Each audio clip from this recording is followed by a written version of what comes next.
You ever spend hours, I mean hours, studying something only to have it completely disappear from your brain the second you actually need it? Ugh, it is one of the most frustrating feelings ever. Well, guess what? In this explainer, we are going to dive in and unlock the secrets to making that knowledge finally stick. I think this is the question that haunts pretty much everyone, right? Students, people on the job, anyone trying to learn a new skill. You know you put the effort in, but it just doesn't last. The great news, though, is that there are very real reasons this happens, and even better, a very clear way to fix it. Okay, here's our game plan. We're going to start by pulling back the curtain on why we forget in the first place. We'll look at the different types and the real root causes. And then we'll get to the really good stuff, the 5 keys that will help you lock in your memory for good. So, what's the big secret behind forgetting? Well, here's a spoiler. It actually has very little to do with how much brain power you have. It's all about understanding why our brain decides to let information go in the first place. Once you get that, you can finally tackle the real problem.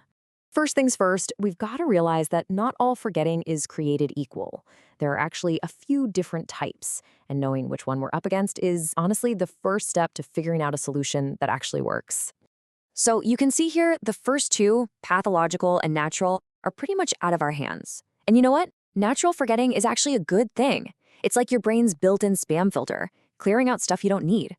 The one we really care about, the one where we have all the power, is that third one, controllable forgetting. Okay, so if this kind of forgetting is controllable, what's actually causing it? Well, the material we're looking at points to 3 big areas that are all connected: the spiritual, the biological, and, you guessed it, the technical.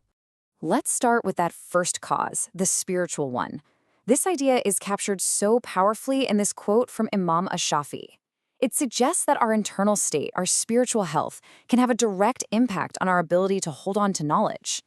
So, from this perspective, there's a straight line between our spiritual well-being and our mental clarity. The idea is that certain actions can create a sort of mental fog, while other distractions can just pull our focus away. The proposed path to clarity? Seeking that inner peace and protection to clear the way for learning. Now, let's move on to the second cause, the biological one. Before we can even talk about using our memory well, we have to know what tools we're working with. So let's start with a really basic question. Are your brain and your mind the same thing? You know, the best way to think about it is like this. The brain is the physical hardware. It's the organ, the machine. But the mind is the software running on that hardware. It's your consciousness, that intangible thing that lets you actually use your brain with purpose. And get this, our mind has 2 parts. You've got the conscious mind, which is what we use for everyday thinking. It's logical, but its bandwidth is super limited. The real powerhouse is the subconscious. It's this quiet, receptive giant with pretty much unlimited storage. The whole secret to lasting memory is learning how to program that. And that leads us right into the third and maybe most practical cause of forgetting. It's just a technical error. The problem usually isn't that your brain deleted the file. Nope.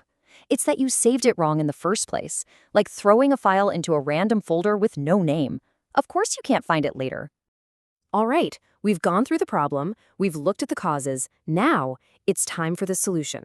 Let's talk about the 5 keys that are basically a blueprint for unlocking the massive potential of your memory. This right here is the heart of it. See, real memorization isn't just repeating something over and over like a robot. It's about getting your brain involved from all these different angles. You create an auditory link by hearing it, a verbal link by saying it yourself. Then you forge an emotional connection. You imagine it, you feel it, you make it real with the action key, by actually using the knowledge. And finally, the ultimate key, teaching it. Forcing yourself to explain it to someone else is the best way to lock it in. Each key builds a stronger and stronger connection in your brain. So, how does all this 5 key magic actually work? Let's get a picture of what's happening. Think of these keys as the tools you need to move information out of that flimsy temporary storage called short-term memory and into the secure, permanent vault of long-term memory. Imagine you just glance at something once, or maybe mumble it to yourself a couple of times without really thinking. That's like giving a nail in the wall one single light tap. Sure, it might hang there for a minute, but the second you put any real weight on it, like, say, the pressure of a test, bam, it falls right out. But when you use the 5 keys, listening, speaking, feeling, doing, and teaching, that's like giving that nail several firm, well-placed hits with a hammer. Now it is anchored deep inside that wall, It's secure. You can hang anything you want on it and it's not going anywhere. That information is now a permanent fixture, ready whenever you need it. And this really sums it all up, doesn't it? You are the manager of your own mind. You decide what's important. Let the trivial daily stuff just flow on by. But for the knowledge that really matters, you have to be intentional. You've got to use those 5 keys to file it away properly for the long haul. And please never, ever underestimate the incredible tool you're working with. Your brain has over 1 trillion cells. It is, without a doubt, the most powerful and sophisticated computer on this planet, and it's sitting right there between your ears. You have this amazing power at your command. And really, that's what this all comes down to. This reflection here suggests that the most amazing wonders, including the incredible power to remember, to learn, to understand, they aren't hidden in some secret book or complicated device. They're already built right into us, into our very being, just waiting for us to finally see them, understand them, and unlock them.